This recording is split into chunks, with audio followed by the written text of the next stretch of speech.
Depuis peu?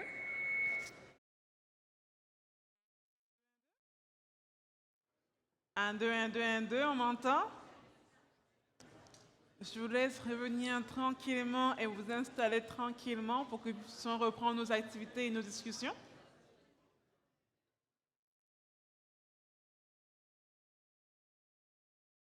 1, 2, 1, 2, 1, 2, est-ce qu'on m'entend? Merci beaucoup, monsieur.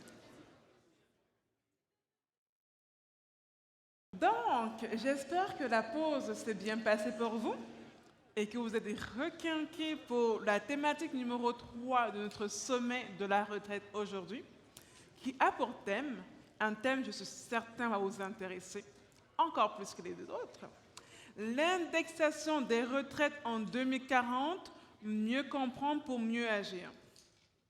OK? Donc, permettez-moi un peu de parler de la thématique numéro 3. Il aura fallu une forte inflation et la flambée récente des prix à la consommation pour remettre à l'avant-plan un mot que beaucoup avaient oublié, l'indexation. Ce mot vaut cher au Scrabble. Il est aussi difficile à définir, surtout pour les plus jeunes cohortes de travailleuses et travailleurs, pour qui la question de l'indexation n'est plus si évidente que ça. Pourtant, le rôle que joue cette composante des revenus est majeur et il importe de mieux comprendre aussi bien dans les régimes publics que dans les régimes d'employeurs. Raison pour laquelle cet après-midi, nous avons parmi nos conférenciers et invités M. Danny Prudhomme. Danny Prudhomme a complété ses études au Collège militaire royal du Canada en administration des affaires et à l'Université d'Indiana en gestion et philanthropie. Il détient plus de 30 années d'expérience en gestion d'équipes et de projets, en relations publiques et en développement d'affaires. Il a découvert sa passion pour le secteur des ONG, organismes non gouvernementaux, en participant à l'organisation de la campagne United Ways en Nouvelle-Écosse. Il y a plus de 30 ans. Ce qui a mené à une carrière comme directeur de campagne, directeur de dons majeurs et planifiés, directeur de développement et directeur général au sein de fondations, notamment contre le cancer et le diabète, ainsi que pour les HEC, l'école polytechnique et l'université McGill, avant de se joindre au réseau FADOC, organisation à l'intérieur de laquelle il œuvre depuis 2008. Donc, mesdames et messieurs les participants, en cet après-midi, veuillons accueillir chaleureusement M. Danny Prudhomme.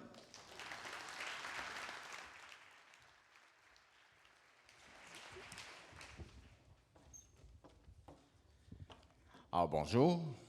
Merci de me donner l'opportunité de pouvoir m'adresser à vous sur ce sujet-là.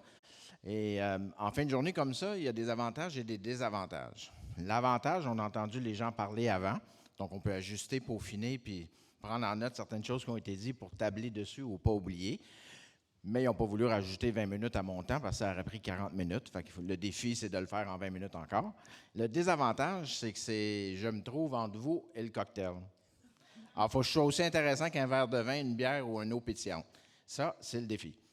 Donc, sans plus tarder, je vais présenter un petit peu mon organisation, le Réseau FADOC. Réseau FADOC, c'est vraiment 52 ans d'histoire, plus de 525 000 membres, 16 bureaux régionaux, 700 bureaux locaux et, évidemment, la mission tripartite, sortir les gens de l'isolement, organiser des activités donc à cet effet, en mettre plus dans leur poche, des rabais et privilèges, et évidemment ce qu'on appelle la défense des droits collectifs, donc la représentation au niveau des différentes instances pour assurer qu'on fasse évoluer dans le bon sens la qualité de vie. Ceci étant dit, on a fait un sondage pour revenir à certaines choses qu'on a dit en 2022, qu'on avait fait en 2018, donc on l'a refait après la pandémie. 3 préoccupations majeures. Il y en avait plein, mais les 3 qui ressortent, qui étaient les mêmes qu'en 2018. Le premier, travail-retraite, donc revenu. On parle de ça aujourd'hui. Le deuxième, santé. On l'a vu tout à l'heure dans certaines diapositives aussi. Santé qui a évolué. En 2022, ça dit mental et physique. On comprend pourquoi, avec le mot qu'il ne faut pas dire, le C, comme François disait. Et le dernier, non le moindre, logement, hébergement. Et on l'a aussi vu dans certaines diapositives, ce qui fait que si on met tout ça ensemble, c'est important quand on parle des revenus et de la retraite, pour une raison, c'est que ça touche tout ça. dans notre cycle de vie, ces 3 préoccupations-là. Évidemment, pour partir, il faut partir à quelque part. Et puis, comme mes professeurs disaient à l'université en économie, toute chose étant égale par ailleurs, Dieu que j'haïssais ça quand on disait ça, parce que s'il y a une chose qui n'est pas vraie, c'est celle-là. Mais pour faire des comparatifs, en vieillissant, je me suis assagi, il faut partir de quelque part. Donc, le paradigme que je vais partir avec, et on l'a mentionné un peu, c'est que l'objectif qui est généralement admis, en fait, pour l'épargne et les fonds de retraite, c'est qu'on doit faire en sorte qu'on n'entraîne pas trop de diminution quand on arrive à la retraite au niveau de notre niveau de vie. Je l'ai dit, c'est un paradigme, je ne savais pas dire qu'il est vrai. Et puis, évidemment, pour ce faire, il est nécessaire, en fait, tout ce qui touche le taux de remplacement de revenus, donc le pourcentage avec lequel on peut faire notre vie active, doit, évidemment, on va dire, doit tourner autour de 70 %. C'est généralement considéré comme l'objectif qu'on vise. Et bien, comme j'ai dit, c'est un paradigme, ça ne veut pas dire que c'est vrai, la réalité de ce qu'on vit. Alors, si on commence, on en a vu un peu, mais je vais le faire un peu différemment. Évidemment, il y a, je vais juste bouger ça, que je vois mes feuilles comme il faut, pour pas vous dire de niaiserie. Donc, évidemment, si on regarde le premier palier de ce côté-là, c'est la sécurité de la vieillesse. Évidemment, c'est composante universelle, système canadien-québécois, le biais des taxes des impôts, on sait tout ça. Et puis, en fait, le gouvernement fédéral verse une rente à tous les aînés de 65 ans et plus. Et puis, à la base, qu'on ait travaillé ou non à ce niveau-là. Et puis, à laquelle peut s'ajouter le supplément de revenu garanti, évidemment, pour les mois nantis, puis je vais revenir à ça tout à l'heure. Le second palier, la Régie des rentes du Québec, ou la RPC, si on est au Canada, évidemment, régime public obligatoire financier par égal employé-employeur, 2 volets, volet de base, volet supplémentaire, et ça aussi, je vais y revenir tout à l'heure parce que c'est important dans le taux de remplacement. Finalement, le dernier palier, c'est évidemment tout ce qui est l'ensemble des sources de revenus privées, donc les régimes complémentaires de retraite et l'épargne personnelle, notamment les REER.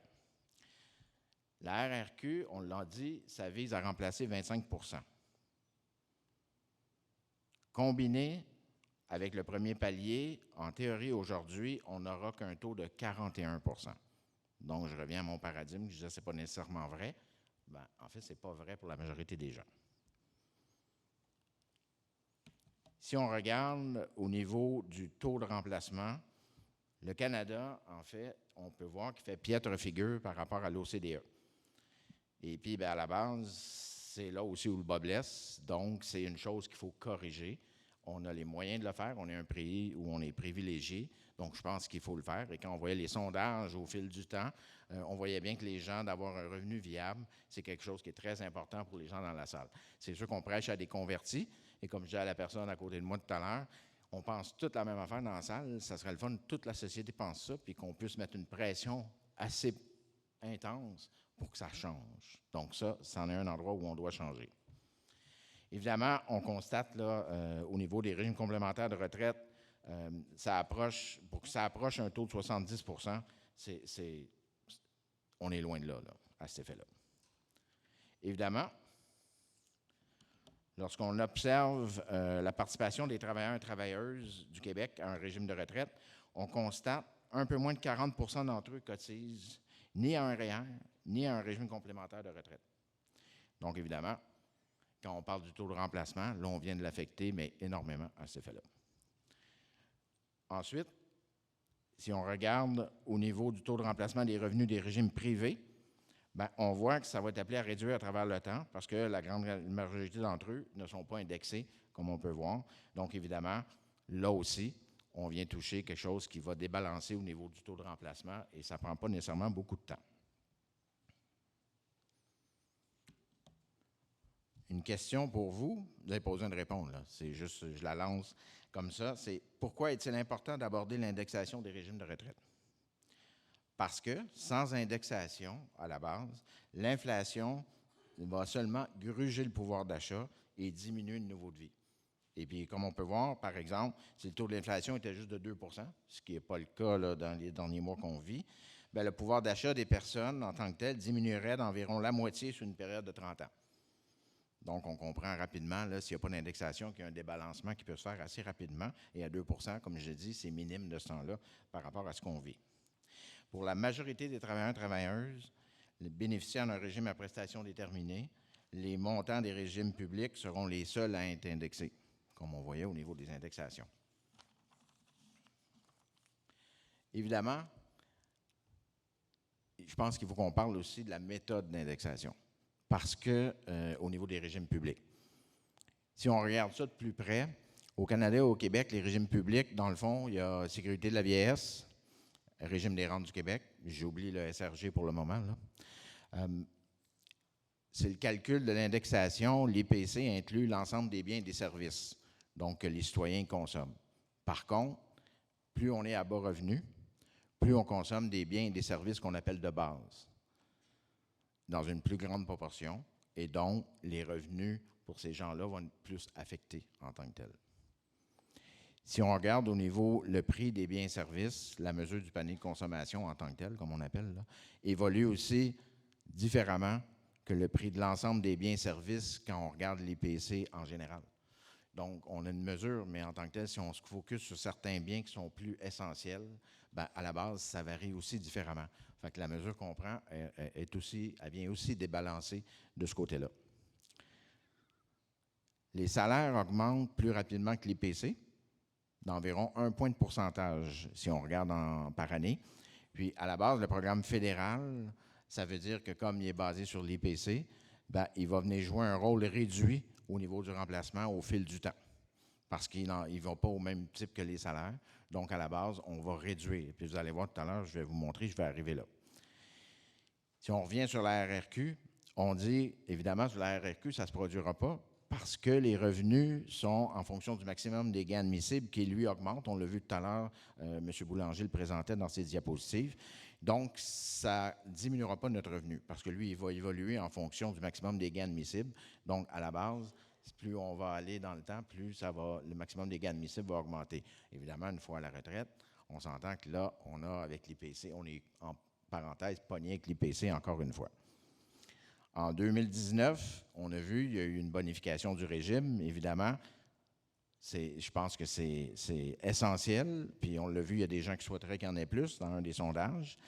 Donc, c'est louable, mais à la base, quand ce régime-là va prendre effet en 2065, donc il va passer de 25 à 33 et quelques %, si on regarde ce qui se passe avec les régimes, le fédéral, qui est IPC uniquement, bien, en fait, on va venir amoindrir, donc on va venir pratiquement annuler en tant que tel la bonification qu'on a faite à la Régie des rentes au Québec.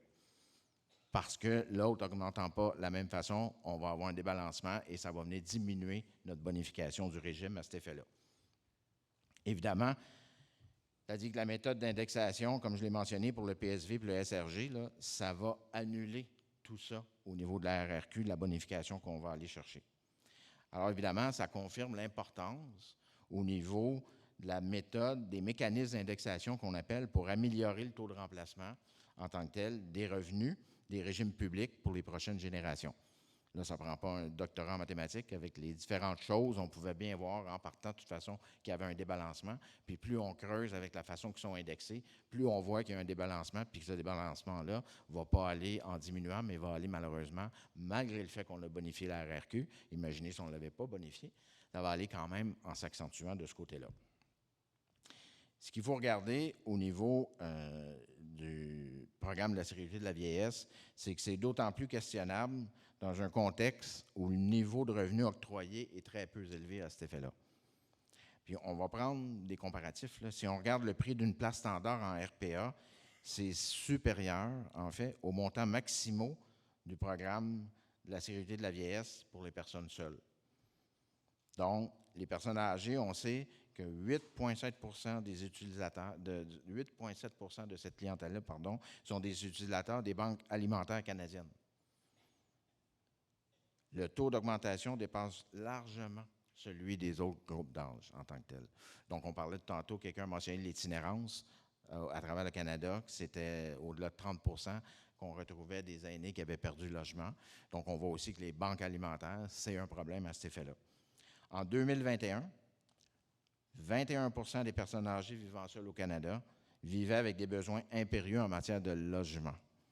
Donc, on a une insécurité alimentaire, on a une insécurité au niveau du logement.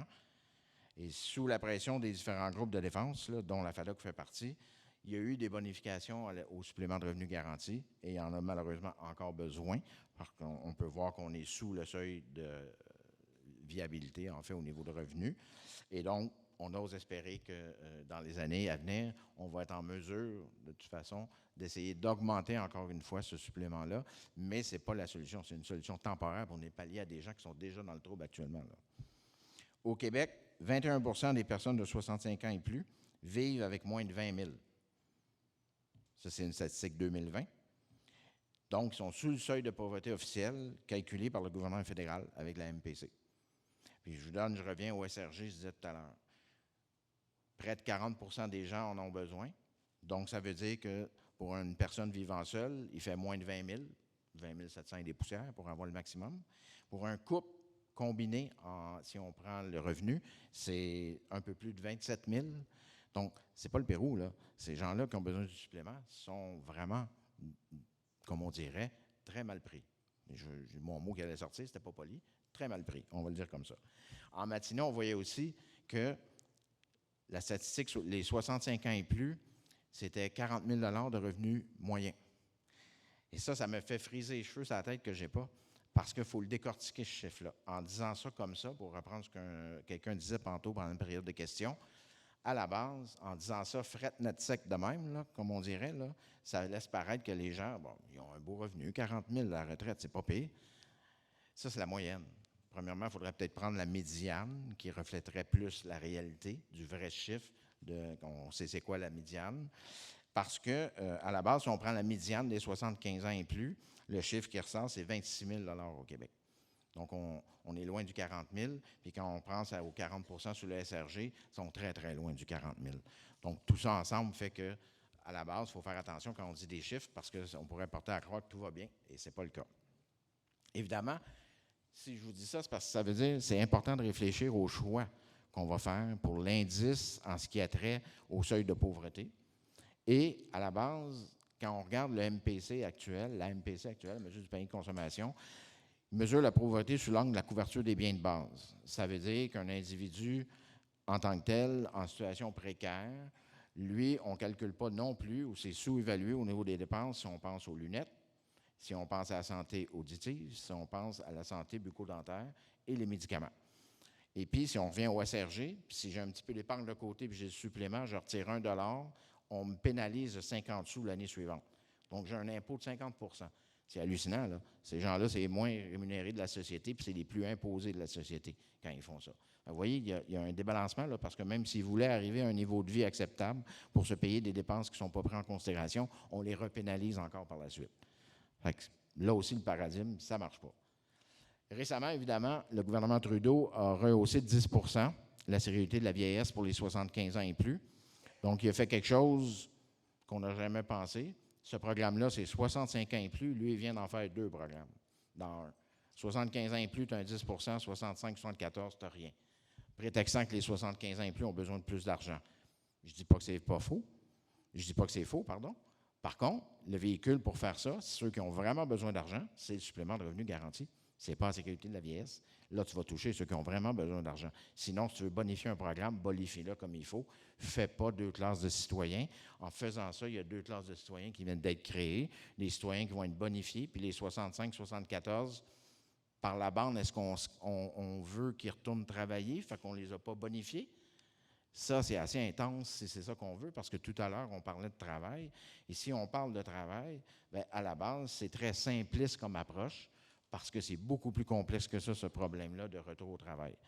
Vous avez, on en a parlé, la professeure parlait de pénibilité. Est-ce qu'on a un indice de pénibilité qui dit que tel emploi à tel âge, en moyenne, on ne peut plus le faire? Il n'y en a pas. Fait arrêtez de penser qu'on va retourner travailler comme ça, à gauche, à droite.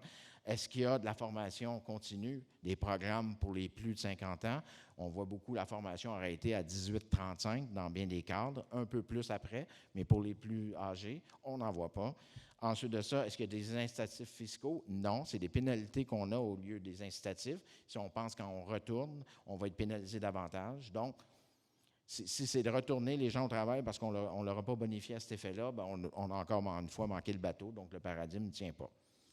Évidemment, Pour clore la présentation, je me permets de vous soumettre une question à cet effet-là. Puis, à la base, avant d'aller là, je vous dirais deux choses. On vient, dans le paradigme que j'ai parti avec au début, on vient de voir l'importance du bon calcul de l'indexation pour les rentes publiques. On n'a pas le bon calcul actuellement. Donc, il faut revoir la formule actuelle d'indexation. Ça, c'est définitif.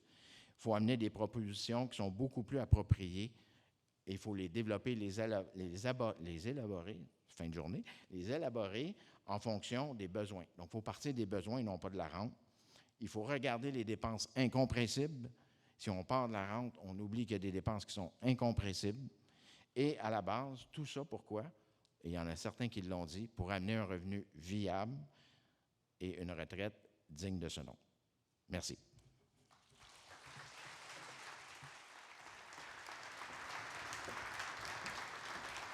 Merci beaucoup, M. Prudhomme, pour la belle présentation et pour les propos ô combien intéressants et pertinents. En plus, vous allez évidemment vous asseoir, c'est parfait. Alors, messieurs et dames les participants, comme tout à l'heure, on va encore avoir une question dans vos clubs. J'espère que vous n'étiez pas déconnectés. Si oui, pour se reconnecter, c'est très simple. Comme je vous l'ai dit, c'est www.woclap.com/SOMM.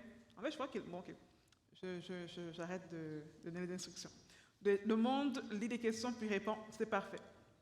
Donc, la question dans WOCLAP était la suivante.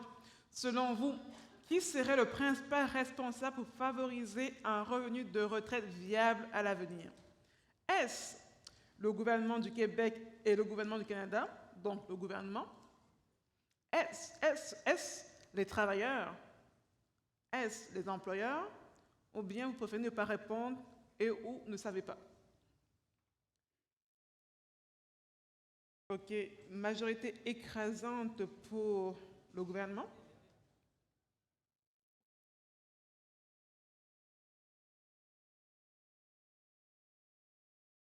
Donc, je répète la question. Selon vous, qui serait le principal responsable pour favoriser un revenu de retraite viable dans l'avenir? Le gouvernement, les travailleurs, les employeurs, ou bien vous préférez ne pas répondre? Et en grande majorité, je vois que c'est le gouvernement qui va payer.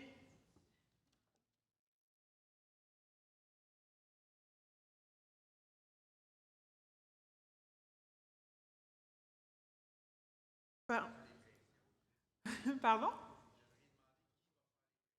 ça va être les travailleurs. Parfait, j'aime ça. On garde ça pour à Madame la régisseuse. Donc, pendant qu'on reçoit les dernières réponses, mais là, comme dit, à 137 votants sur 210 personnes connectées, la majorité écrasante dit que c'est le gouvernement, que ce soit provincial ou fédéral, qui devra favoriser ce revenu viable-là. Donc, pour continuer donc, dans la thématique 3, qui est la dernière de la journée, permettez-moi d'appeler sur scène les deux derniers conférenciers de la journée, à savoir M. Sébastien Routier et M. Charles Provost. Alors, tout d'abord, M. Sébastien Routier est un actuaire possédant 20 années d'expérience dans le domaine syndical, corporatif et consultatif, ayant travaillé au Canada et aux États-Unis. M. Routier est à l'emploi de la Confédération des syndicats nationaux, CSN, depuis 2016. Il est actuaire, spécialiste en matière de régime de retraite et d'avantages sociaux au service du soutien aux négociations de la CSN. Il siège actuellement au comité de retraite, au comité de placement du régime de retraite des employés du gouvernement et des organismes publics, c'est-à-dire l'OREGA. Depuis 2021, M. Routier participe au comité sur les pensions privées de l'Organisation de coopération et de développement économique, à savoir l'OCDE. Ensuite, M. Charles Provost. M. Provost a débuté sa carrière professionnelle chez son employeur actuel, Service actuariel SAI, en septembre 2012, après avoir obtenu un baccalauréat en mathématiques de l'Université de Montréal. Depuis, il est devenu fellow de l'Institut canadien des actuaires en mars 2019. Depuis le début de sa carrière, il travaille principalement dans le domaine des régimes de retraite, se spécialisant dans l'administration et la consultation actuarielle. Il a notamment été responsable de l'administration des régimes de retraite d'envergure, comptant plus d'une centaine d'employeurs et plus de 10 000 participants. Il a aussi été impliqué dans plusieurs mandats de consultation actuarielle pour différents régimes multi-employeurs du secteur privé, incluant des régimes à financement salarial et à cotisation négociée et à prestations cibles. Donc, monsieur et madame les participants, accueillons chaleureusement les deux derniers conférenciers de la journée, donc monsieur Charles Provost et Sébastien Routier.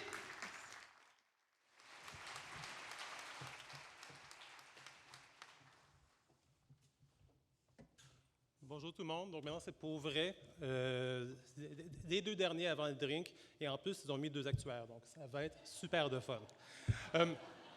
Ceci étant dit, on va parler d'indexation. Charles et moi, on a décidé de juste aller un peu à la base. Donc avant de parler d'indexation, on trouvait que c'était important de faire un petit cours classique sur d'où vient l'indexation.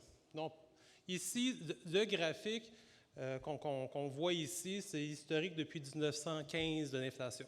On connaît, on se rappelle de mémoire, une inflation qu'on est à 2 %.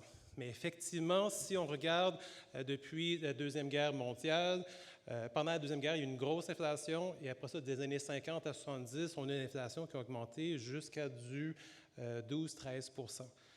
Donc, il faut comprendre que qu'est-ce qu'on a vécu dans les dernières années, ce n'est pas nécessairement ce qu'on va vivre à l'avenir. Et l'inflation, comment il faut le comprendre, c'est les outils des banques centrales ont des impacts sur les taux d'intérêt. Mais ceci étant dit, l'inflation et les taux d'intérêt ont une corrélation, mais l'inflation est des fois tannante et elle ne suit pas autant les mouvements des banques centrales comme on voudrait. Un point important, c'est l'inflation canadienne. On n'est pas une île seule. Il faut comprendre que l'inflation américaine elle a une incidence sur qu'est-ce qui va se passer au Canada. Ici, on voit les lignes, puis il faut que je vous avoue, c'est le bleu pâle qui est l'inflation canadienne et l'inflation américaine étant plus foncée. Il y a une très, très grande corrélation entre les inflations des deux pays. Donc, qu'est-ce qui se fait à la Banque centrale du Canada? C'est très important, mais qu'est-ce qui se fait aussi aux États-Unis? C'est également important. Donc, présentement, on sait bien, c'est dans les nouvelles, on a un enjeu d'inflation. On a l'enjeu depuis le début de l'année. Et juste, by the way, je suis actuaire, je ne suis pas économiste, mais qu'est-ce que les économistes disent qui sont les 3 scénarios? C'est la stagflation, la récession et un atterrissage sans récession. Donc, l'atterrissage-récession, c'est ça qu'on souhaite tous, que régler l'inflation ne va pas causer des dommages à nos jobs. Récession, mais on s'entend, c'est chômage, donc c'est un scénario qui n'est pas souhaitable. Et stagflation, c'est quoi ça? C'est quand l'inflation roule plus vite que l'économie. Donc, ça veut dire, même si on a des bonnes augmentations salariales, le coût de la vie augmente encore plus vite. Et donc, c'est franchement pas bon non plus. Donc, quel scénario est le plus probable entre les 3? Au fait, on voulait faire un book-clap là-dessus, mais le temps nous en empêche. La réponse, c'est on ne le sait pas, mais on sait que les banques centrales veulent absolument éviter une stagflation. Donc, j'ai mis quelques citations qui ont été sorties dans les journaux dernièrement. Mais pour moi, la seule phrase que je veux sortir ici, c'est quand Jérôme Powell a admis que la stratégie de la Fed allait faire mal aux foyers américains et aux entreprises. Donc ici, il y a des signaux très clairs et depuis belle durée pour dire qu'ils sont prêts à tout faire pour éviter la stagflation. Une chose aussi qu'il faut comprendre avec l'inflation, c'est que c'est une bébite un peu que c'est la confiance qui est un des grands drivers de l'inflation. Donc, les banques centrales veulent éviter des erreurs des années 70 où on n'avait plus confiance aux banques centrales. Donc, ils mettent des messages très clairs et je pense qu'à chaque semaine, on voit des messages autant banques centrales canadiennes et américaines pour dire qu'on est prêt à aller très loin pour éviter d'avoir des enjeux d'inflation. Donc, ceci étant dit, je parlais jusqu'à maintenant, ce qu'on voit beaucoup dans les nouvelles, c'est le choc inflation qu'on vit présentement. Mais un autre débat aussi, c'est l'inflation long terme. On s'entend, la Banque du Canada dit depuis les années 90 qu'il vise une cible de 2 dans une fourchette de 1 à 3 Ça a été encore une fois renouvelé en 2021. Cependant, il y a certains économistes qui commencent à se poser des questions sur, avec tout ce qui se passe, avec le géopolitique, le côté environnemental, etc., sur est-ce que les banques vont pouvoir, sur le long terme, continuer d'être capables de viser un 2 Donc, Desjardins a cité qu'il y a un certain nombre de changements d'ordre structurel qui risquent de rendre l'inflation un peu plus difficile à contrôler. Donc, ici, on vous posait une question sur qu'est-ce qu'on pense qui va être l'inflation à long terme passé 2025. Puis, effectivement, la réponse, vraiment, personne ne sait. On souhaite que ça reste à 2 pour être bien honnête, parce que tous les modèles économiques des grands financiers sont tous à 2 le REGOP, entre autres, également aussi, son modèle, c'est 2 qui est à la base de tous les calculs. Si ce n'est pas 2, il y aura des changements financiers assez drastiques. Sur ça, je passe la parole à Charles.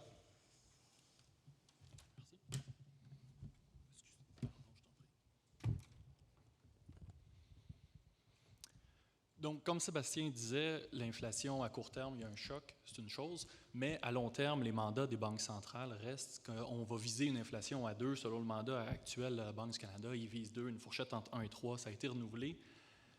L'affaire qui est importante, c'est que même si l'inflation est à 2, puis que l'inflation est modérée, puis prévisible, parce que les banques font bien leur travail, puis arrivent à le faire, bien, l'inflation existe. Puis aujourd'hui, on utilise le choc comme prétexte pour en parler de l'indexation des rentes. Mais c'est un enjeu qui existe depuis toujours, l'inflation, puis qui va continuer à exister même s'il n'y a pas de choc. Avant nous, ça a été dit, sur 30 ans, même s'il y a une inflation de seulement 2 on s'attend, composer cette inflation-là, ça va donner à peu près 70 là. Puis 30 ans, ça paraît long. Sauf qu'en 2040, l'espérance de vie d'une femme de 65 ans, on s'attend à ce que ça soit autour de 27 ans. Fait qu'on parle d'une retraite de 30 ans comme si c'était quelque chose d'anormalement long, mais ça ne va pas être rare des retraites de 30 ans. En plus, je pars de 65 dans mon exemple. Ça veut dire que quelqu'un qui a planifié sa retraite en disant « Voici mon budget, j'ai besoin de 10 000, voici mes revenus, j'ai besoin de 10 000, tout va bien », arrive à la fin de sa retraite, bien, son budget de 10 000, il faut qu'il paye 17 000 en biens et services, okay? 70 sur 27-30 ans. Fait que cette personne-là, dans le fond, c'est quoi ses options? Bien, rendu là, il est trop tard, évidemment. Avant ça, bien, nous, ce qu'on dit, c'est que c'est ce qui justifie, c'est ce qui donne de l'importance à l'indexation des revenus de retraite. Oh, il y a comme une différence de son quand je parle comme ça que comme ça. Fait que je pense que je vais monter le micro. OK, je m'entends là. OK. Ça a été montré plusieurs fois aujourd'hui, je vais passer vite dessus. Je m'en vais à celle-là. Ça aussi, ça a été montré plusieurs fois. Le 70 on en a parlé, c'est la cible des revenus. Il y a du cas par cas là-dedans, mais mettons qu'on vise 70 Ça, c'est le remplacement de revenus pour différents salaires en 2040. Un remplacement de revenus qui est offert par les rentes publiques. Fait que si on regarde, par exemple, entre 55 et 70 000, là, les deux barres bleues foncées sont autour du 40 Si on vise 70, bon, grosso modo, c'est la moitié des revenus de retraite, un petit peu plus, qui vont être pourvus par les rentes publiques. Ces rentes publiques-là sont indexées. Fait que ça règle le problème de l'indexation. Dans mon exemple tantôt, on partait avec 10 000, on veut payer 17 000. Bien, si la moitié de nos revenus sont indexés, on est rendu à 13 500. Ça minimise, ça diminue le problème, ça ne le fait pas disparaître, absolument pas. Fait que les options du monde, bien, c'est pas compliqué. C'est soit à la retraite de se dire, bien, je dois planifier en conséquence, puis c'est pas 10 000, mon budget, ça va être 8 000, ou c'est carrément de prévoir une diminution de sa consommation, une diminution de ses besoins dans le temps. C'est pas quelque chose qui est praticable, surtout avec les soins de santé qui augmentent et tout. C'est pas réaliste. On a mis une barre bleue poudre, bleu pâle, en disant c'est la différence à combler par l'épargne personnelle, puis par les régimes complémentaires. C'est facile à dire. Ça aussi, je vais passer vite, ça a été montré plusieurs fois aujourd'hui. OK, c'est quoi les régimes complémentaires? Les grandes familles de régimes complémentaires qu'on a au Québec. On a évidemment le régime à prestations déterminées. On a les régimes à cotisations déterminées. Et plus récemment, s'ajoutent les régimes de retraite à financement salarial et les régimes de retraite à prestations cibles. On compare ces régimes-là selon 5 paramètres, 5 colonnes. On a les cotisations de l'employeur. Fait que ça, évidemment, on le sait, les régimes à prestations déterminées, les cotisations de l'employeur sont variables. C'est l'employeur qui on appelle au solde du coût, c'est lui qui supporte les risques. Pardon, quand il n'y a pas des lois qui viennent changer le deal après, mais c'est lui qui supporte les risques. Après ça, on a les régimes à cotisation déterminée, puis les autres régimes, RRFS, RRPC, où la cotisation de l'employeur est fixe, habituellement dans une convention collective. La cotisation, elle ne bougera pas. Les cotisations salariales, maintenant, prestations déterminées, cotisation déterminée, c'est fixe aussi. Pour l'autre catégorie, je l'ai mis fixe en italique. Il y a des nuances. On ne rentrera pas dans les nuances aujourd'hui. Là, ça vaudrait la peine de faire plus que 20 minutes spécifiquement là-dessus. Mais bon, ce qu'il faut dire, c'est qu'ils sont aussi déterminés par convention collective. Habituellement, ils sont déterminés d'avance.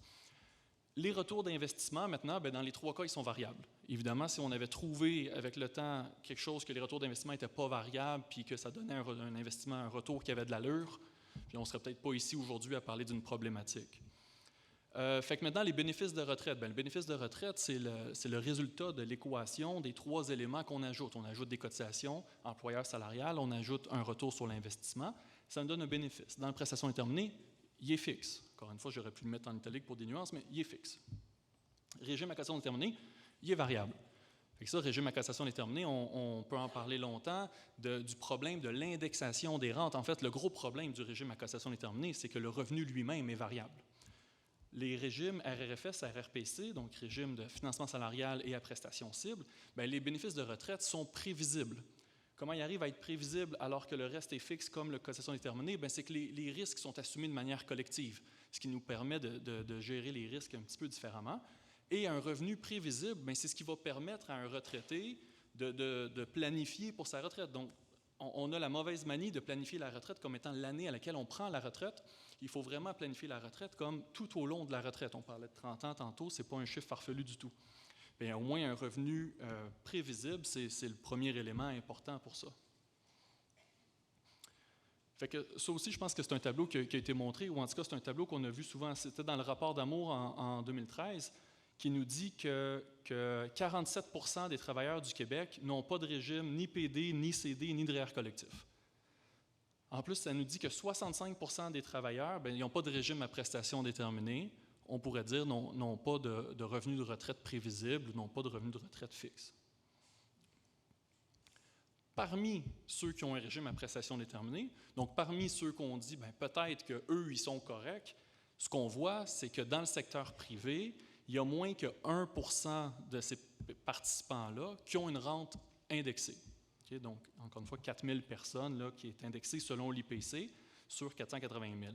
La grande majorité, c'est aucune indexation. Il y a de l'indexation partielle dans plusieurs types de régimes, notamment. Fait que ça, c'est les différents types de régimes. On connaît les régimes du secteur public, REGOP, RRPE. Depuis 1983, indexation partielle, exception avec le RRPE qui a été modifié récemment, qu'il y a eu de l'indexation suspendue avant 1983, on ne rentrera pas là-dedans. Il y a un recours collectif en ce moment contre le gouvernement pour repayer l'indexation, parce que tout ça, c'est des affaires de bris de contrat, en tout cas, on pourra en parler très, très longtemps. Régime PD traditionnel dans le secteur privé, on l'a vu, majorité, aucune indexation. Ensuite, les régimes municipaux, encore une fois, on pourrait parler de ce point-là uniquement pendant très longtemps. Dans les régimes municipaux, il n'y a plus d'indexation pour les nouveaux retraités depuis la fameuse loi 15. Je suis prêt à parier que tout le monde ici a déjà entendu les termes loi 15 et que tout le monde ici va encore les entendre avant la fin de cette histoire-là. Donc, tout le monde est allé en appel dans ce cas-là. Ce n'est pas fini, cette histoire-là. Maintenant, on a les RRFS, les RRPC, on en parlait tantôt. C'est des régimes qui peuvent prévoir ou ne pas prévoir l'indexation des rentes. À ma connaissance, les RRFS existants la prévoient. Et l'indexation peut servir de méthode de gestion de risque dans ces régimes-là. Ensuite, les régimes CD, je disais tantôt, à la base, le revenu lui-même n'est pas prévisible. Le revenu lui-même n'est pas garanti d'aucune façon. Évidemment, ils ne sont pas indexés. Si on veut rendre le revenu prévisible, ce qu'on doit faire, c'est aller voir un assureur acheter une rente. Ça l'a été dit tantôt, il n'y a pas un assureur aujourd'hui qui vous vendrait une rente indexée. Je retourne la parole à Sébastien. Bon, on a fini la partie contexte. Donc, Ici, juste une petite parenthèse, ce que je fais dans la vie, c'est j'aide les syndicats à négocier des régimes de retraite. Donc, on va faire l'exercice rapidement un peu avec un premier WooClap. Donc, la question que je vous pose, c'est si on fait un régime de retraite, le thème, c'est 2040. Donc, si on est en exécutif, un gros exécutif ensemble, puis on veut un régime de retraite pour des jeunes qui va être effectif, pour des jeunes qui vont prendre la retraite en 2040, qu'est-ce qu'on veut comme provision d'indexation? Donc, selon vous, est-ce qu'il est mieux d'avoir un régime de retraite qui est indexé ou non? Donc, il y a 4 réponses. La première, c'est oui, bien sûr, non. Ensuite, avoir des provisions d'indexation seulement lors de récession ou seulement pendant des années de croissance. Je vais attendre un petit peu. Je devine la réponse. Donc, je peux aller à la prochaine. Donc, ici, si on regarde, ici, on a une journée sur l'indexation pour vous dire à quel point c'est important de l'avoir. Donc, ici, on est à 95 sur 112 réponses ici d'avoir des provisions d'indexation. Si on va en rente prochaine, une des choses qu'il faut avoir, puis j'ai triché, j'aurais dû vous donner les cours 101 pour avant, il faut comprendre que quand on cotise un régime de retraite, il y a un coût à l'indexation. Donc, quand on cotise, puis les 2 lignes, c'est un exemple illustratif très simpliste. Donc, ce n'est pas des chiffres parfaitement qui sont mis ici, mais si on compare les 2 lignes, la ligne bleue, c'est ce qu'on recevrait pour une rente qui serait non indexée, et la ligne orange, ce serait pour une rente qui serait indexée.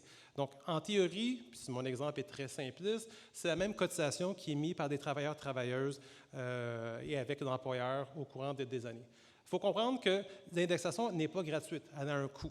Donc, c'est certain qu'avec l'indexation, il faut comprendre que dans les X premières années, c'est 10, 12, 15, dépendant des positions d'indexation, ça va être celle de la non-indexée qui prévaut. Puis par après, effectivement, en termes de dollars, c'est la rente qui est indexée, qui est là. Donc, ça, il faut juste comprendre ce bout-là ici.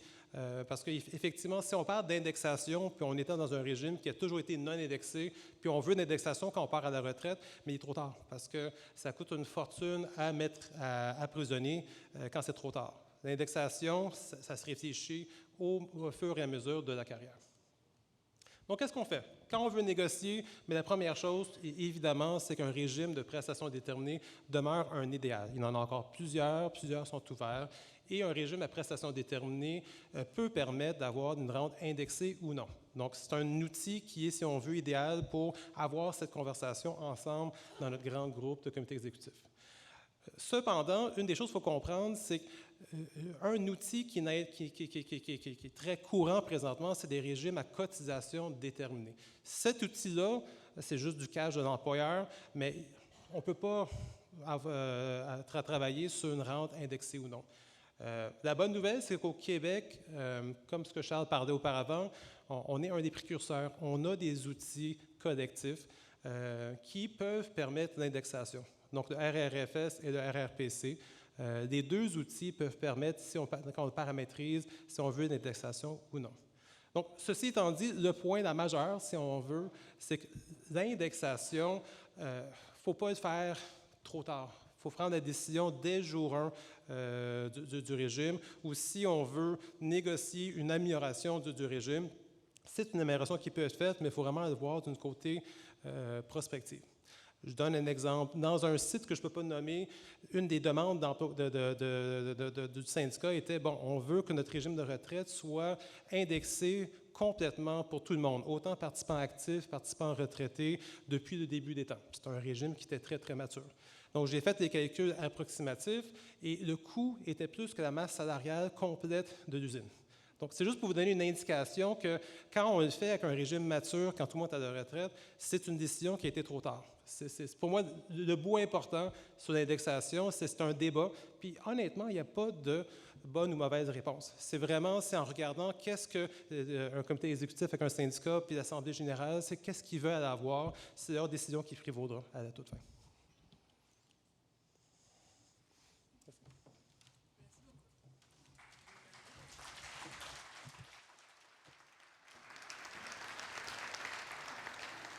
Merci beaucoup Sébastien Routier, merci beaucoup Charles Provost pour vos belles présentations. J'espère que ça a été aussi enrichissant et éclairant sur beaucoup de points que ça a été pour moi. Donc, je vous ai promis, on a accueilli nos deux derniers conférenciers de la journée. Donc, on va passer à la période de micro ouvert. Si vous avez des questions ou des commentaires à adresser à nos conférenciers, donc de M. Danny Prudhomme, Charles Provost et Sébastien Routier, il y a 2 micros dans la salle, donc allez-y.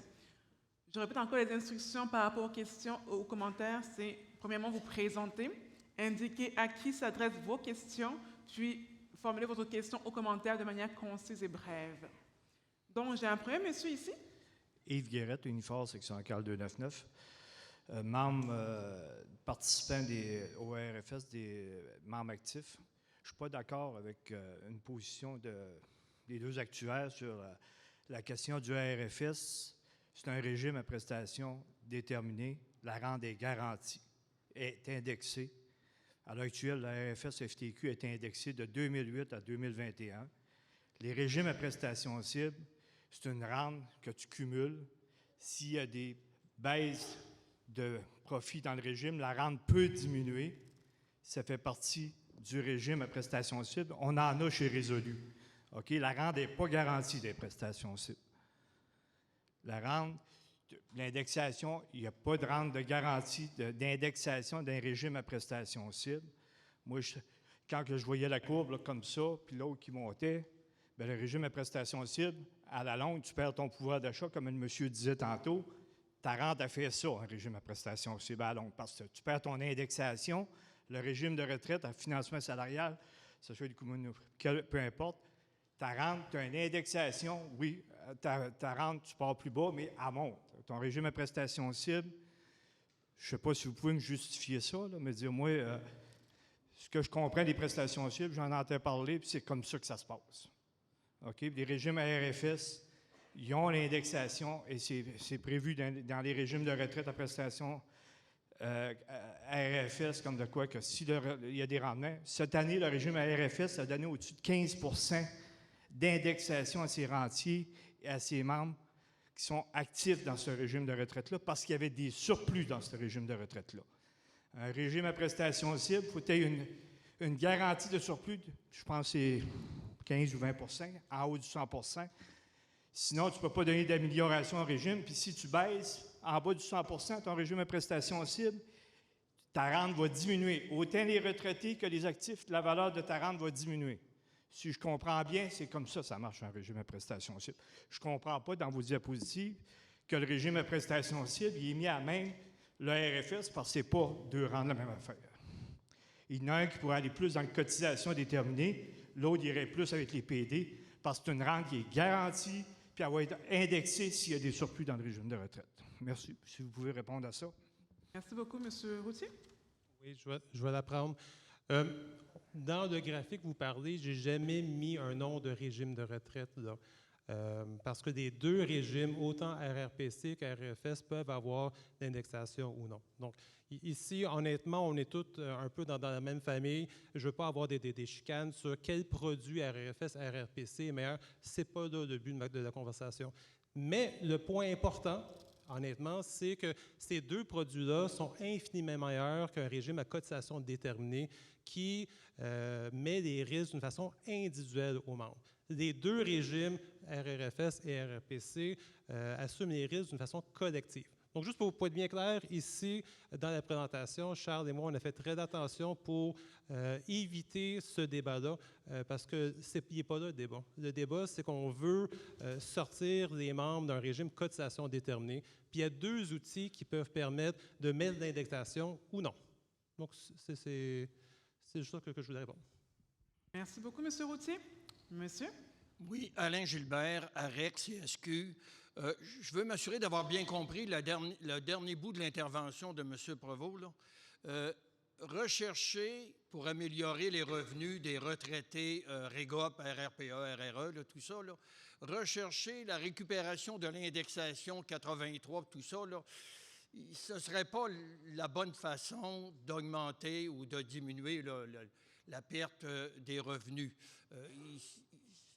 on n'a pas payé pour, on ne l'a pas eu. Donc, demander ça aujourd'hui, c'est quasiment... en tout cas, là, je sais qu'on met de l'effort là-dessus, mais j'aimerais savoir ce que vous en pensez. C'est-tu clair? Oui. Je pense que oui, c'est clair.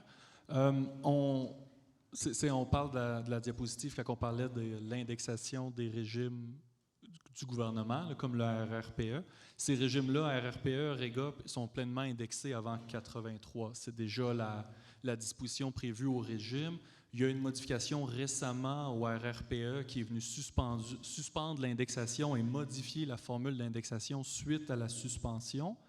C'est à ça que je faisais référence quand je parlais de recours collectif. Évidemment, pour toute la participation qui est par la suite, là, après les années 1999 et suivantes, c'est de l'indexation partielle qui est dans ces régimes-là, RRPE, REGOP.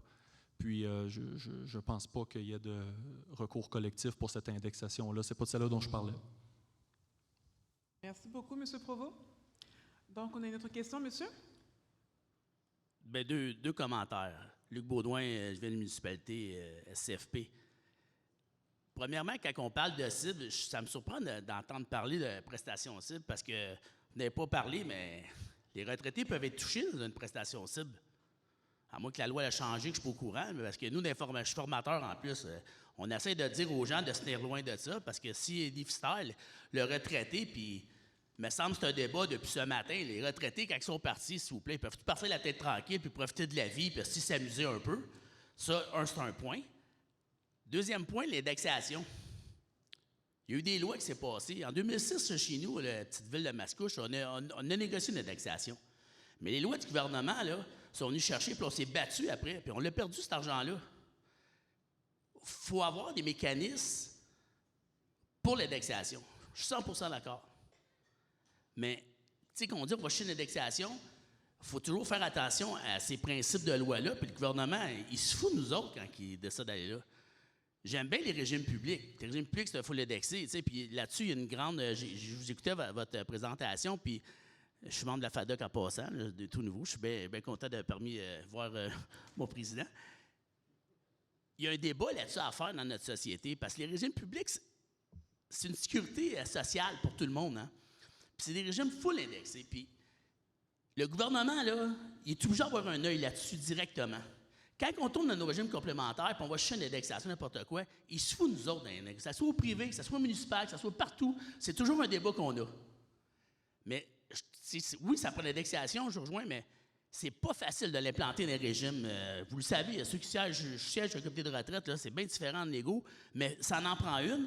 Mais là-dessus, je pense qu'on pourrait avoir une réflexion sociale, puis aller chercher plus axé la rigidité des rentes, qu'on a essayé de monter ça à 50 33 puis 33 c'est en 2064. Ma fille de 13 ans va l'avoir, je suis très content pour elle. Au moins, c'est un héritage que j'ai pu donner de mon vivant. Mais sauf dans la réalité du quotidien aujourd'hui, là, c'est ça qu'il faut aller chercher parce que je pense que c'est vraiment notre outil je pense qu'on n'aura pas une loi qui va se faire avoir d'impact, là, parce que sinon, c'est toujours le débat qu'on a. Merci. Beaucoup. Est-ce qu'un d'entre vous veut réagir au propos, monsieur? Je peux prendre... sur la réalité de négociation, je vais le prendre plus large. Toutes négociations de régime de retraite sont difficiles, que ce soit régime prestation déterminée, particulièrement, mais tous les régimes sont tough à négocier. Et encore plus avec le contexte présent où l'enveloppe budgétaire de la partie patronale donne un montant X, puis les membres veulent avoir d'argent pour les salaires que il y a beaucoup de choix déchirants qui sont faits. Donc, tout ça pour dire que le contexte de négo, je confirme, c'est une évidence, toutes négo de régime de retraite sont très difficiles et plusieurs mènent à des conflits.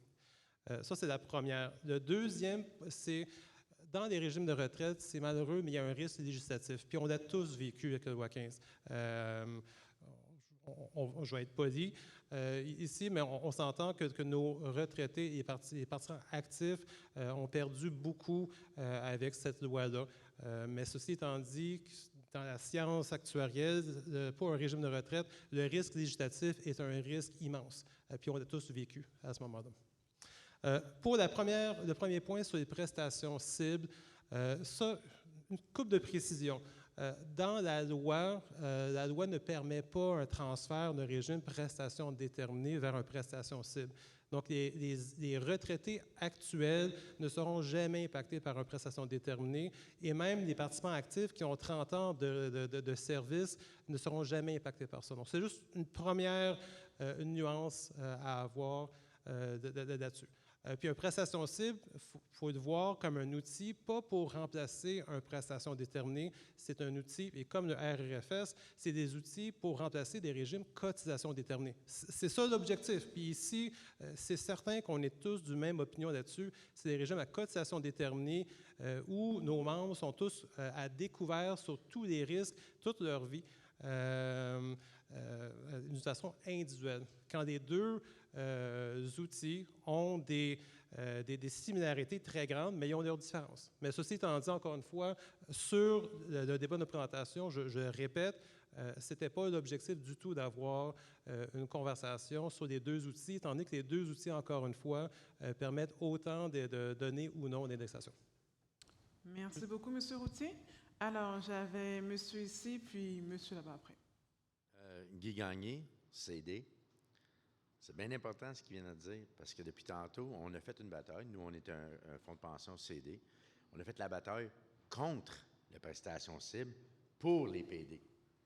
Mais on s'est inscrit, SAI était un de nos partenaires à l'époque, on s'est inscrit au fédéral en ligne, puis on a dit, s'ils créent la prestation cible, nous, on va embarquer.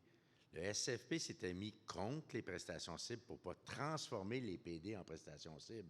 Mais n'oubliez pas que les actuaires, eux, ils ont vu une opportunité de convertir des CD en prestations cibles. Ça, c'est un upgrade. Nous, notre fonds, à l'époque, quand on l'avait prévu, parce que la loi n'est pas modifiée au fédéral, donc on ne peut pas le faire, on prenait notre CD, on sacrifiait 20 de notre actif individuel, toute la gang, pour mettre une provision collective. Et avant que quelqu'un, un rentier, soit impacté puis qu'il n'y ait pas son indexation, il fallait que cette réserve-là passe de 20 à 10. On coupait de moitié l'indexation de l'indice. Puis si on descendait encore, là, on jouait avec l'indexation, mais on garantissait la prestation et les travailleurs pitchaient plus d'argent. Si on dépassait la réserve de 20 on rebonifiait en priorité la prestation qui avait été coupée sur l'indexation. On devait ramener l'indexation à jour présent, pas une rétro nécessairement, mais au moins présentiel pour ramener le pouvoir d'achat. Donc, notre système était fait pour que le travailleur à la rente, le dernier recours, ce qui se faisait toucher à sa rente, c'est qu'on passait au travers d'un 2008. La Caisse de dépôt, à ce moment-là, avait fait moins 28. Bien là, peut-être qu'il y aurait eu des rentiers qui auraient été impactés. Mais autrement que ça, ce système-là, il garantissait beaucoup plus une meilleure rente et une stabilité d'achat à nos rentiers qui, eux, reçoivent un montant. L'année d'après, dépendant des rendements qu'ils ont faits, soit qui maintiennent, qui montent un petit peu ou qui descendent parce que cette année, les gens descendraient. Donc, quand on réagit à ça, il faut que vous disiez, là, on est une majorité ici, vous êtes une majorité, parce que je vais m'exclure, je suis un CD, qui êtes des PD. Donc, je comprends votre réaction, mais eux, ce qu'ils disent, c'est pour les CD. On a fini le débat. On doit être vigilant pour pas que ça serve d'outil de conversion pour détruire nos PD. Ça, je vais être là en arrière de vous autres, mais j'ai même financé la lutte contre ça, parce que je me disais, si les PD disparaissent, ils vont inventer quelque chose de plus bas que les CD. Ça s'appelle les R... ça, c'est de la merde. Bon, bien, c'est ça. Ils sont tous donnés bonne conscience. Le boss, il ne met pas une scène là-dedans. C'est de la merde, ça. Fait que je comprends qu'ils ont inventé quelque chose de pire que le CD. Mais n'oubliez pas que nous autres, c'était toujours l'idée d'upgrader. Fait que si on regarde ça en perspective, seulement les CD sont intéressés par leurs produits s'ils le font correctement. Si tu n'as pas d'indexation, là, tu fais juste mettre... Ça prend l'indexation, ça te prend la réserve. Tu n'as pas le choix. Puis il y avait, à l'époque, dans le programme, un opting-out si tu étais un gars qui arrivait à ta retraite à 1 an de l'implantation puis qui disait « Moi, je vais scraper 20 de mon actif pour mettre dans une réserve. » Bien là, il y avait le choix où il restait, où il s'en allait, mais il n'y avait pas une transition très longue parce que tu ne peux pas bénéficier « Ah ouais, l'inflation est bonne en ce moment, j'embarquerai. » C'est un choix au moment de la retraite qu'il y avait. Merci beaucoup, monsieur. Oui, monsieur Routier? Je Je veux juste rajouter un commentaire au commentaire de monsieur. C'est au fédéral la raison pourquoi les prestations cibles ne sont pas permises, parce que là, cette loi avait une immense brèche pour transformer des régimes PD vers des régimes prestations cibles. Et là, toute organisation syndicale, toute organisation retraitée et plusieurs employeurs PME aussi grosses ont tous bloqué la loi. Donc, c'est la raison pourquoi en 2016, cette loi-là a été bloquée. Et c'est une des raisons pourquoi la loi au Québec a une clause ceinture bretelle pour empêcher la conversion de PD vers prestations cibles, parce que sinon, on aurait tous bloqué cette loi-là au Québec. Je voulais juste donner une précision, mais oui, effectivement, de commun ennemi un peu pour nos membres, c'est un régime de cotisation déterminé qu'il faut améliorer. Parfait. Merci beaucoup, M. Routier. Donc, on avait une question ici. Oui, moi, ce n'est pas CD ni PD, c'est FP. Je me présente, Franck Pronovo. Je suis indépendant. Je travaille en finance depuis 34 ans avec du vrai monde, avec des vrais fonds de pension. Puis quand j'entends la question de garantie, mais les cheveux me redressent à la tête, même si ça me reste plus gros. Tantôt, vous l'avez mentionné toutes les deux ou toutes les trois, qu'il n'y a rien de garantie, parce qu'ils peuvent changer les règles du jeu à peu près quand ils veulent. D'une part, on l'a vu avec le gouvernement du Québec, avec les municipalités, etc. Donc, ma question là, par rapport à tout ça, là, c'est comment faire pour faire en sorte qu'on protège les fonds de pension contre des changements de loi, contre l'employeur. Contre l'employeur, ça, c'est plutôt facile.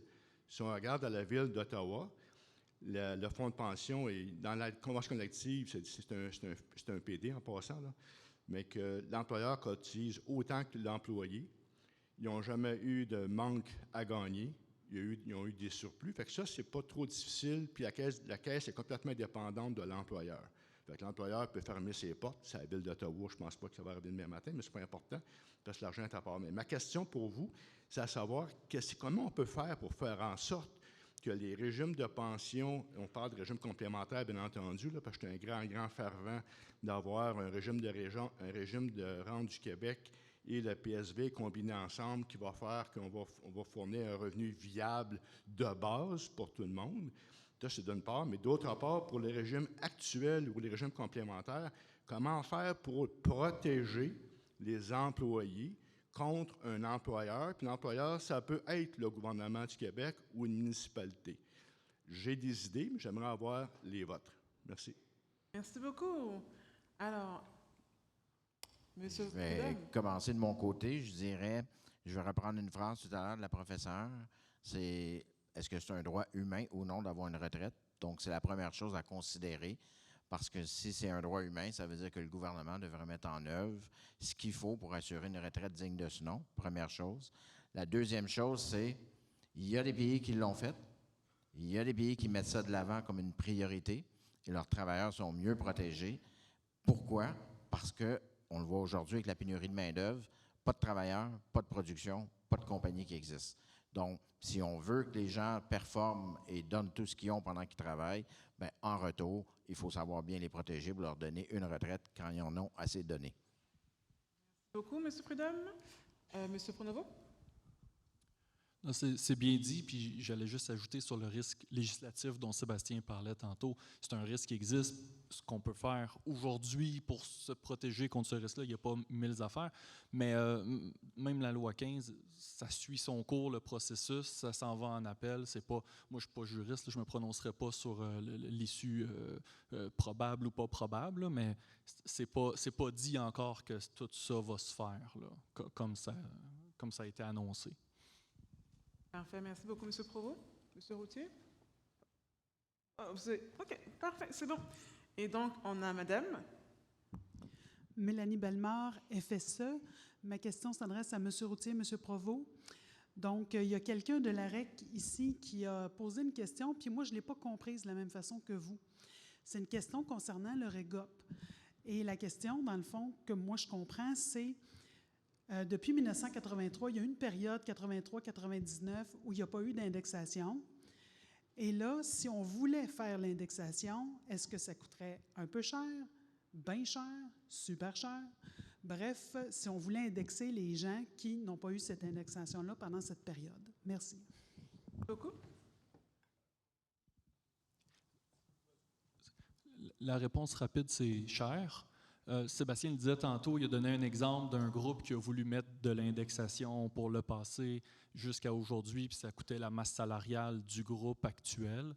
Fait que non, c'est cher. Si c'est ça la question, c'est cher. Maintenant, combien cher? Je vais juste compléter. C'est la période 83, 90, 99, pardon. Le REGOP d'indexation, c'est indexation moins 3 grosso modo. Donc, il y a une certaine provision d'indexation, mais elle n'est pas pleine, effectivement. Et donc, la raison pourquoi ça coûte cher, c'est qu'il y a un grand passif de membres, que c'est en grande partie de retraités ou du monde avec plein d'années de service. Donc, quand on commence à toucher le passé, on touche le passif. Le REGOP, grosso modo, a 80 milliards de passifs. Il en a une bonne part qui est pour ces années de 83 à 99. Donc, c'est juste ça. Si on augmente et on donne l'indexation, le beaucoup cher, ça va être des chiffres qui vont dans les milliards. Ça, c'est certain. Parfait. Mais une précision, juste un espoir, c'est dans la politique de financement du REGOP qui va être déposée cet automne. Il est écrit déjà que si jamais le REGOP était en haut de 120 de provision, que ces sommes-là seraient retournées aux retraités la période 83-99. Donc, il est déjà hard-codé dans les politiques de financement pour avoir un certain retour sur ces sommes-là. Mais ceci étant dit, ça va être suffisant pour tout à payer. On va voir. Parfait. Merci beaucoup, M. Routier. Merci beaucoup à vous, chers conférenciers. Donc, M. Danny Prudhomme, M. Charles Provost et M. Sébastien Routier. Je vais vous libérer. Merci beaucoup. On peut les applaudir.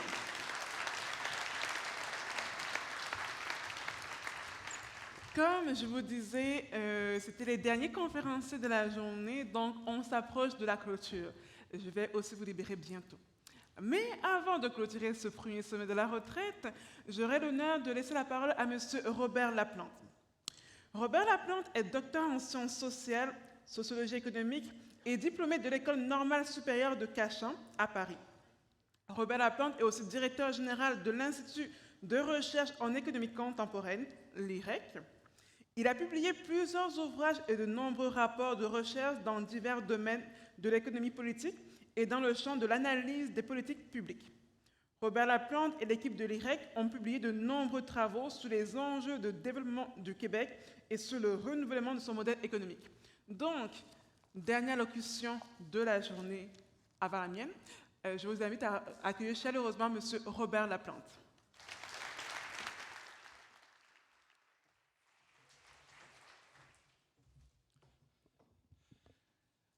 Alors, bonjour tout le monde. C'est toujours très ambivalent, le dernier interlocuteur. Il est à la fois compatissant parce que tout le monde a travaillé fort et content de pouvoir exprimer cette reconnaissance-là à tout le monde de façon brève et synthétique. C'est une journée très bien remplie. Nous avons eu des contributions remarquables, des échanges d'une intensité, je pense, très appréciable. Et surtout, nous avons, toute la durée de cette journée, constaté jusqu'à quel point la programmation de l'événement était pertinente, jusqu'à quel point l'intérêt que vous avez manifesté, le soin que les panélistes ont mis à leur présentation et la qualité des échanges qu'ils ont suscités ont fait la démonstration, quant à moi, de la pertinence de cette journée. Et en ce sens-là, je pense que tout le monde mérite des félicitations. C'est une journée qui était une première. Il faut souhaiter qu'elle se reproduira. Je serais tenté de reprendre le mot du grand poète Gaston Miron. Nous sommes arrivés à ce qui commence. À ce qui commence parce que, au fond, un des grands éléments qui a justifié et amené le travail collectif de l'Observatoire à penser cette journée, c'est que les enjeux de la retraite et plus globalement les enjeux du vieillissement de notre société sont des enjeux désormais incontournable et qu'il faudra faire ce qu'il y a à faire pour que ces enjeux ne contribuent pas à ruiner les acquis, mais qu'ils servent plutôt à ouvrir des perspectives d'avenir. Le sommet d'aujourd'hui est donc, à mon sens, à cet égard-là, une véritable réussite. Je vous rappelle qu'il y avait 2 objectifs visés. Le premier, mobiliser le plus largement possible, d'abord, parmi les invités et les inscrits au sommet, mais plus largement, faire rayonner cette préoccupation pour mobiliser le plus largement possible en faveur d'une approche intégrée des enjeux de retraite. On a, toute la journée durant, gardé le cap. Il n'a pas été question d'abord de plomberie, même si c'est inévitable, parce que, au fond, le souci à maintenir est celui de donner un sens et une cohérence à la dispersion des moyens et à réunir les efforts de tout le monde autour d'une vision partagée, partageable. Ces partages visent essentiellement, il faut le rappeler, non pas seulement à augmenter les revenus, à améliorer les conditions, mais surtout à compléter notre édifice de protection sociale. Les enjeux de la retraite sont des enjeux de politique publique et pour lesquels nous avons à trouver des réponses inédites parce que nous sommes confrontés à des défis qui sont inédits. Jamais notre société n'a été confrontée à des défis démographiques de cette ampleur et de cette nature.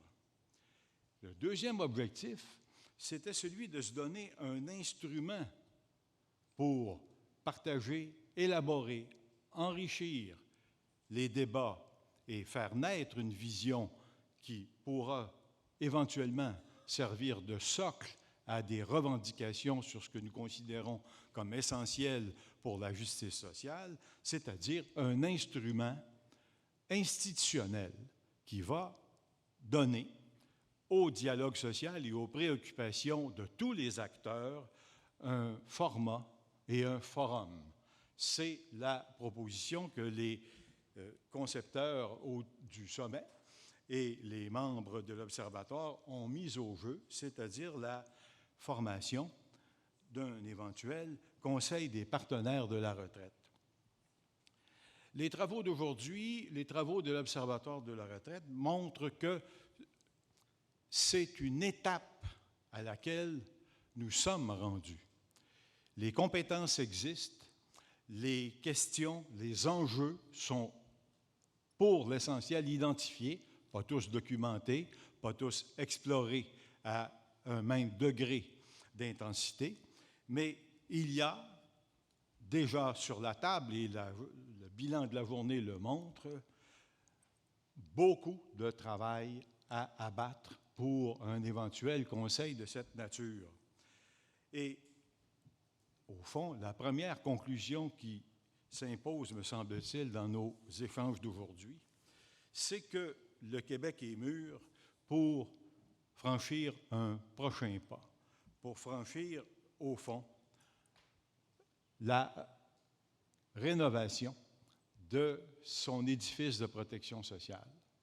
Rénovation parce qu'effectivement, et on l'a vu, puis ça s'est terminé sur les inquiétudes qu'ont suscité les mesures de la loi 15, mais il y a eu aussi au cours de la journée un certain nombre d'enjeux qui ont pointé vers on a peut-être un peu trop laissé aller les choses et on ne doit pas seulement se contenter de rester dans les mesures de remédiation. Il faut éviter que ça se reproduise et il faut surtout se donner les moyens de poursuivre des objectifs sur lesquels on n'aura pas besoin de revenir pour corriger des raccourcis que nous aurions été tentés de prendre en agissant trop vite et en court-circuitant les exigences du dialogue. Le dialogue social, ce n'est pas seulement pour fabriquer de la paix entre les intervenants, c'est un instrument d'innovation.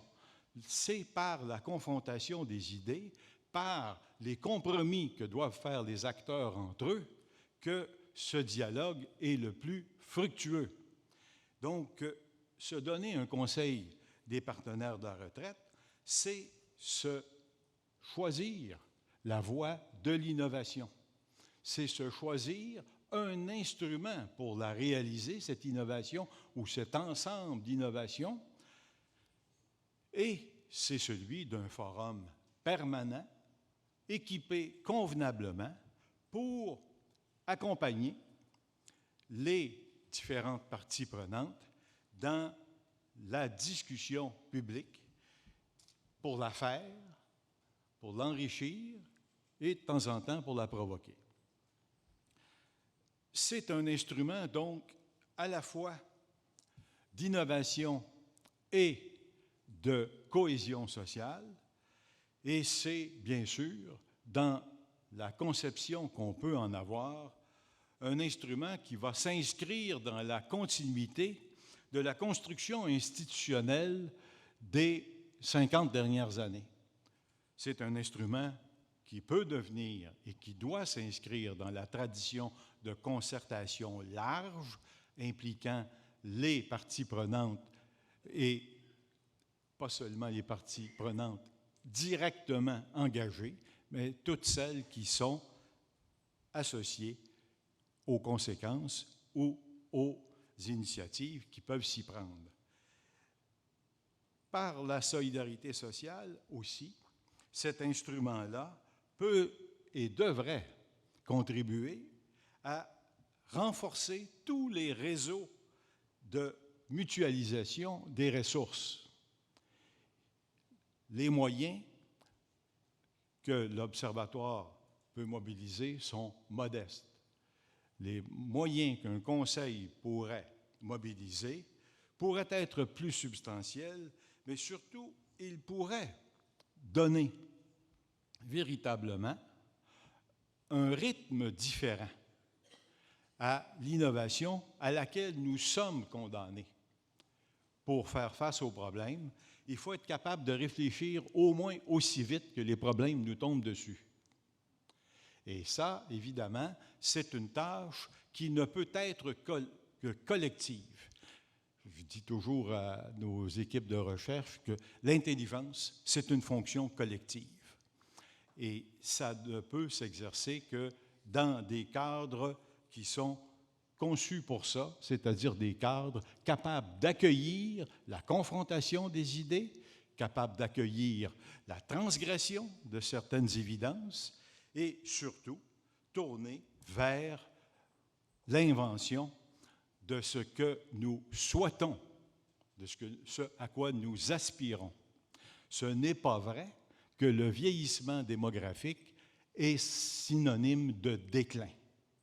On est capable de confronter ces problèmes-là et de le faire en créant des solutions et non pas en se lamentant sur l'état des problèmes.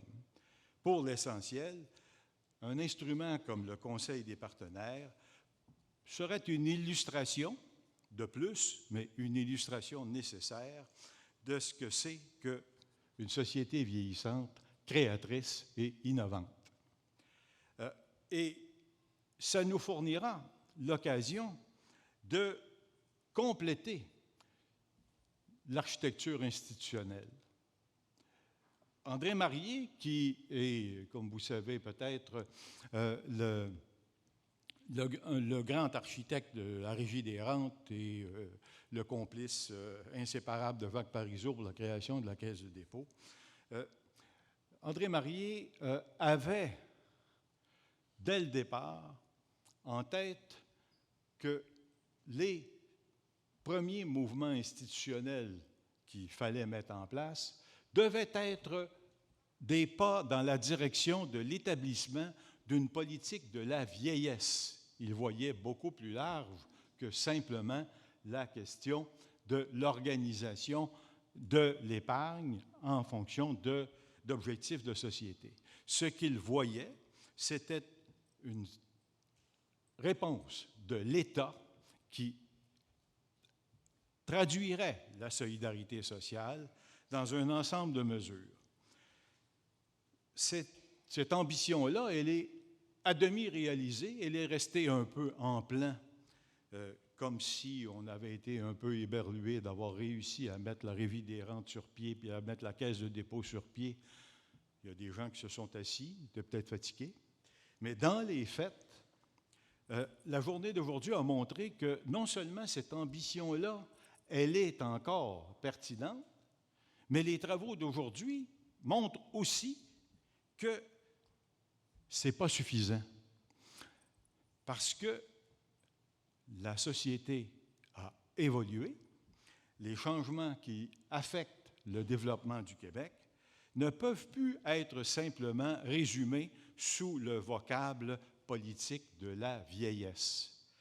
En fait, ce que je retiens des échanges d'aujourd'hui, c'est que ce dont nous avons besoin et ce à quoi peut contribuer un Conseil des partenaires de la retraite, c'est à l'élaboration d'une politique des âges, ce qui est beaucoup plus large et plus précis que ce qu'on désignait jadis par politique de la vieillesse. Pourquoi? Parce que la démographie, et on l'a vu ce matin, la démographie et l'allongement de la période de retraite nous montre que ça ne constituera pas une période homogène dans la vie des personnes. Et il y a des parcours qui vont se découper, qui vont être associés à la perte d'autonomie, qui vont être associés à la détérioration des conditions de logement, etc., qui vont faire en sorte que les retraités vont connaître différents types de retraite et vont évoluer dans ce parcours-là avec des moyens qui ne seront pas toujours les mêmes et qu'on devra, nous, comme citoyens, nous assurer de garder équitable pour éviter, évidemment, que ce développement se fasse avec des perdants. Une politique des âges, pourquoi? Parce que devant ces parcours qui vont s'éclater, au fond, ce que nous comprenons, c'est qu'il faut réfléchir sur 3 dimensions qui ont été évoquées aujourd'hui et pour lesquelles il y a énormément de travail à faire et les panélistes nous ont pointé quelques-uns des grands enjeux par lesquels on devrait commencer, c'est-à-dire essentiellement des enjeux autour du revenu, des enjeux autour de la configuration des services, le maintien à domicile, des résidences pour personnes âgées et la prestation d'un service équitable pour tout le monde, donc une consommation ou une utilisation de ces services-là qui ne sera pas plombée par des carences majeures dans la distribution des revenus, et évidemment aussi par une 3e dimension qui est fondamentale, qui est celle des contextes de vie qui vont largement muter au cours des prochaines années. Si vous prenez ces dimensions-là, vous avez une politique qui va s'adresser à différentes cohortes, mais qui aura un objectif et que Mme Lamarche a bien résumé, la vie digne, c'est-à-dire concevoir que le parcours dans le vieillissement peut être une façon de rendre la vie de tous les citoyens du Québec envisageable avec confiance et sécurité sur un horizon partagé.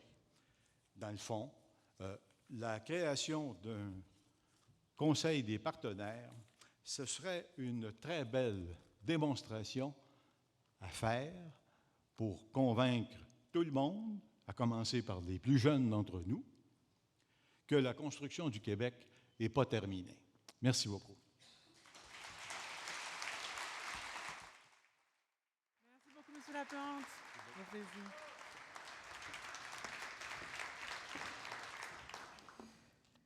Et donc, c'était le mot de clôture de M. Robert Laplante, directeur de l'IREC. Donc, ce sommet de la retraite premier du nom arrive à son terme et je vais un peu vous donner quelques perspectives sur qu'est-ce qui s'en vient pour la suite. Après ce sommet, vous pourrez aller sur le site internet de l'Observatoire à la page consacrée au sommet pour y voir une mine d'informations, mais aussi, pour beaucoup d'entre vous qui avaient demandé, les présentations des conférenciers ainsi que l'enregistrement vidéo des échanges qu'on a eus aujourd'hui. Ensuite, il y aura un cahier de synthèse des travaux du sommet qui sera disponible au cours du mois de novembre et qui sera envoyé à tous les participants et participantes, en plus d'être rendu disponible sur le site internet de l'Observatoire. Vous pouvez, si vous le souhaitez, nous transmettre vos réflexions sur les différentes thématiques d'aujourd'hui par courriel, donc le courriel de l'Observatoire, d'ici le 19 octobre. Cela pourrait être pris en considération et intégré dans le cahier de synthèse, notamment. L'Observatoire de la retraite va faire mieux connaître la proposition d'un conseil des partenaires de la retraite, évoqué notamment ce matin par François l'Italien et par M. Laplante tantôt, au cours des prochains mois. Donc, restez à l'affût. Ainsi, aussi, l'Observatoire va être disponible pour faire des présentations dans vos milieux syndicaux de travail et plus sur cette proposition. Donc, si jamais vous voulez que des membres de l'Observatoire puissent venir faire des présentations sur la proposition du Conseil des partenaires de la retraite dans vos milieux respectifs, n'hésitez pas à contacter l'équipe à cet effet-là. Encore une fois, je tiens à remercier chaleureusement tous les partenaires de l'Observatoire de la retraite qui ont permis de rendre possible ce premier sommet de la retraite. Je tiens à les citer à nouveau. Donc, on a l'APRHQ, l'AQRP, l'AREF, l'AREC-CSQ, CSN, CSQ, FADOC, Fédération canadienne des retraités, la FIC, Fonds d'action, le Fonds de solidarité FTQ, le RIS, le RRFS des groupes communautaires et des femmes, le SPPMM et enfin Retraite Québec. Si on peut juste prendre un moment pour les remercier, les applaudir en fait, parce que c'est vraiment important ce qu'ils ont fait.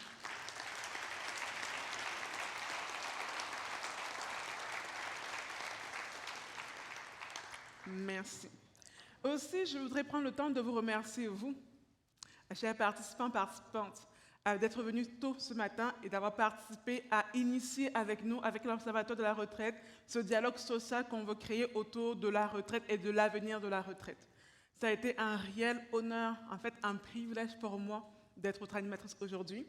Et j'espère que vous avez eu du plaisir à échanger, à discuter, comme moi j'ai eu du plaisir à essayer de vous animer. Donc je me reste qu'on prenne le temps de vous remercier.